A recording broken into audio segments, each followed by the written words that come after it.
Sir के पाठक जी जो काम कर रहे हैं, किसी के काम करने के तरीके पर किसी को आपत्ति होती है, संस्थाओं को अगर ठीक ठाक कर रहे हैं इसमें लोगों को ज़्यादा आपत्ति नहीं होनी चाहिए। हाँ, यह है कि राष्ट्र निर्माता शिक्षक है, उनके सम्मान का हर समय ख्याल करना है कि नहीं कोई इजाज़त उनको अपमानित करने का नहीं है। रहा काम करने की बात, तो काम शिक्षक करेंगे और इसके लिए वो भी मुस्तैद है, तो इसमें हमको नहीं लगता है गलत है। हाँ, अगर कुछ बात है और संसदीय चर्चा अगर कुछ लोग करते हैं, हम सुने हैं, तो उसकी समीक्षा की जाएगी। अगर इस ढंग का प्रयोग करते होंगे, मैंने शब्दों का उच्चारण हमारे शिक्षकों के बीच में गलत करते होंगे, तो सरकार समीक्षा करके कार्रवाई करेगी। मधेपुरा जिला के मुरलीगंज प्रखंड अंतर्गत भीखा शांति कुंजी उच्च माध्यमिक विद्यालय परिसर में बिहार के शिक्षा मंत्री प्रोफेसर चंद्रशेखर ने अंबेडकर परिचर्चा जन जागरण अभियान के तहत एक जनसभा को संबोधित किया। इस कार्यक्रम से पूर्व मंत्री प्रोफेसर चंद्रशेखर ने विद्यालय परिसर में बच्चों को अभिवादन करते हुए स्कूल की विधि व्यवस्था पर भी प्रधान शिक्षक के साथ कई बिंदुओं पर चर्चा की। इसके बाद जनसभा कार्यक्रम में पहुंचे, जहां कार्यकर्ताओं समेत आम लोगों ने भव्य स्वागत भी किया। वहीं कार्यक्रम के मौके पर शिक्षा मंत्री प्रोफेसर चंद्रशेखर ने डॉक्टर बाबा भीमराव की स्मृति चिन्ह पर पुष्प अर्पित कर नमन किया। इस दौरान भाजपा सरकार पर जमकर निशाना साधते हुए कहा कि देश में पीएम मोदी की सरकार एक बार फिर पुलवामा की घटना को दोहराना चाहती है, किसी वरीय भाजपा नेता को टारगेट कर नफरत फैलाना चाहती है, देश के जनता के सवाल पर चुप्पी साधे बैठी है। उन्होंने देश में रोजगार, किसान की समस्या और महंगाई के मुद्दे पर केंद्र सरकार को घेरने का कार्य किया। वही मीडिया के एक सवाल पर शिक्षा मंत्री ने शिक्षा विभाग के सचिव के पाठक के सवाल पर कहा कि वैसे शिक्षा विभाग को घूम कर मजबूत कर रहे हैं, अच्छी बात है, लेकिन राष्ट्रीय निर्माता शिक्षक के साथ अमर्यादित भाषा का प्रयोग करेंगे तो सरकार समीक्षा कर कार्रवाई भी करेंगे। उन्होंने कहा कि मुझे कुछ लोगों के द्वारा जानकारी मिली है कि सचिव के पाठक शिक्षकों के साथ अभद्रता भी करते हैं। इन मामले में भी समीक्षा कर उनके ऊपर जरूर कार्रवाई की जाएगी।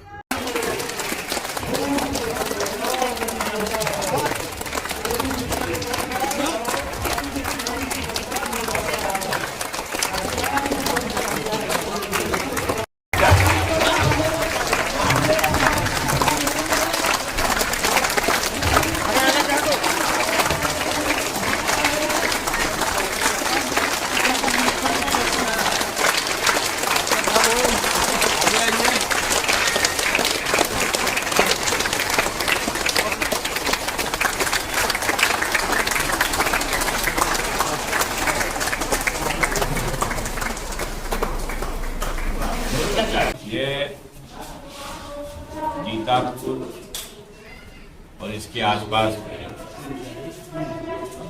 लगभग मुरलीगंज प्रखंड के प्रमुख जगह है गीतापुर। इसके लगभग दर्जनों पंचायत इसके जज में आते हैं। अम्बेडकर परिचर्चा कार्यक्रम है और आप सभी को मालूम है, जब देश में संप्रदायवाद और नफरतवाद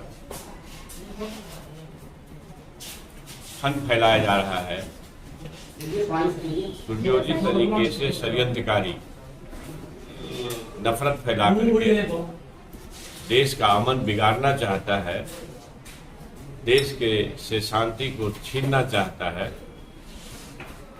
वैसी परिस्थिति में संविधान सम्मत जितने भी बाबा साहब डॉक्टर भीमराव अंबेडकर के द्वारा लिखित संविधान में कानून सम्मत बातें हैं, भारत माँ के चार सिपाही, भारत माँ के चार सिपाही, हिंदू मुस्लिम सिख ईसाई, तो इन बिरादरियों में जो नफरत फैलाने का काम जो लोग कर रहे हैं, ऐसे षड्यंत्रकारी जुमला पढ़ करके प्रपंच करके देश में कई ढंग के विवाद खड़ा करने के लिए आमादा है। उनके पास कुछ नहीं है सिवाय इसके कि वो हिंदू मुसलमान, मस्जिद मस्जिद, हिंदुस्तान पाकिस्तान का स्लोगन दे। महंगाई उनके बस से बाहर की बात हो गई, महंगाई चरम पर है, चाहे वो खाद का मामला हो, खाद्य तेल का मामला हो, गैस सिलेंडर का मामला हो, और जो वादे किए गए थे 2014 में देश की जनता के साथ, मैं चौकीदार बनूंगा, बहुत सहज ढंग से बोलते थे, देश के लोगों को आवाम को ठगने की बात की कि मैं चौकीदार बनूंगा, 2 करोड़ युवाओं को प्रति वर्ष नौकरी दूंगा, सब भारतीयों के खाते में 15-15 लाख रुपया 3 महीने के अंदर यूं ही चली जाएगी, सीमा सरहद की चौकसी करूंगा। इस तरह से किसानों की आय 2022 तक दुगनी करूंगा। तो सरहद घायल है, बेरोजगार परेशान है, किसान तबाह है, महंगाई की मार से फुटपाथ पर रहने वाले दुकानदार से लेकर के मजदूर से लेकर के हर तबके के लोग परेशान हैं। तो यह उनके चिंता का विषय नहीं है, क्योंकि इसमें उनकी मिली भगत है। उद्योगपतियों से, कॉर्पोरेट घरानों से साठगांठ है और इस साठगांठ के कारण महंगाई चरम पर है। तो हमें सत्ता लेनी है, तो सतपाल मलिक साहब जगह जगह कह रहे हैं, जो इन्हीं के द्वारा राज्यपाल बनाए गए थे और कई राज्य का राज्यपाल रहे, बहुत अच्छे इंसान है, किसान आंदोलन से जुड़े रहे हैं। इनके पास कुछ नहीं है। ये तो ये नहीं कह सकते हैं महंगाई कम करेंगे, ये भी नहीं कह सकते हैं कि अब बेरोजगारी दूर करेंगे, अब तो 9 साल हो गया, 2 टर्म हो गया, इससे मैंने अब तीसरा चुनाव होने वाला है। ये भी नहीं कह सकते हैं किसानों की आय दोगुनी करेंगे, उनके पास कुछ है नहीं। तो ये हो सकता है कि पुलवामा टाइप का और कोई घटना करावे, या कोई बड़ी भाजपा नेता का कोई टारगेट बनावे, जिससे कि नफरत का माहौल बने। ऐसी स्थिति में बाबा साहब अम्बेडकर के विचार और उसके संविधान की रक्षा के लिए हम देशवासियों को खड़ा होना पड़ेगा, और खास करके हजारों साल से सताए हुए लोग जो हैं, पुनः असली मुद्दे से उनका ध्यान न भटके। हमारा मुद्दा संविधान की रक्षा है, और उस माध्यम से ही हम देश समाज की रक्षा कर सकते हैं।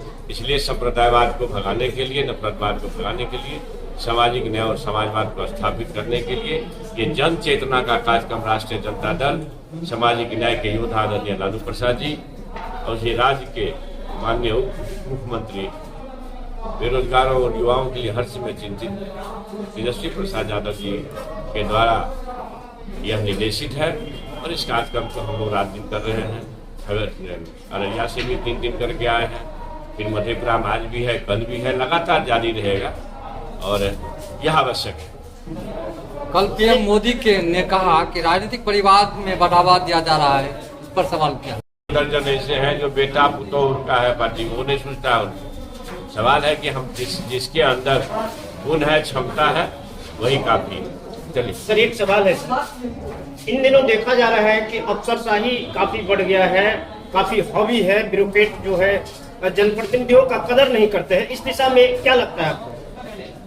मैं ये कह सकता हूँ कि आप कोई केस बताएंगे, उसकी समीक्षा करेंगे, जांच होगी, अधिकारी पर कार्रवाई होगी। नहीं, जैसे एक उदाहरण है के पाठक की, ताजा मामला है और शिक्षा विभाग से ही जुड़ा हुआ है। अच्छा, तो के पाठक जी जो काम कर रहे हैं, किसी के काम करने के तरीके पर किसी को आपत्ति हो रही है, संस्थाओं को अगर ठीक ठाक कर रहे हैं, इसमें लोगों को ज्यादा आपत्ति नहीं होनी चाहिए। हाँ, यह है कि राष्ट्र निर्माता शिक्षक है, उनके सम्मान का हर समय ख्याल करना है कि नहीं, कोई इजाजत उनको अपमानित करने का नहीं है। रहा काम करने की बात, तो काम शिक्षक करेंगे और इसके लिए वो भी मुस्तैद है, तो इसमें हमको नहीं लगता है गलत है। हाँ, अगर कुछ बात है और संसदीय चर्चा अगर कुछ लोग करते हैं, हमको नहीं सुने हैं, तो उसकी समीक्षा की जाएगी। अगर इस ढंग का प्रयोग करते होंगे, मैंने शब्दों का उच्चारण हमारे शिक्षकों के बीच में गलत करते होंगे, तो सरकार समीक्षा करके कार्रवाई करेगी। दरभंगा को लेकर के कहा गया है हो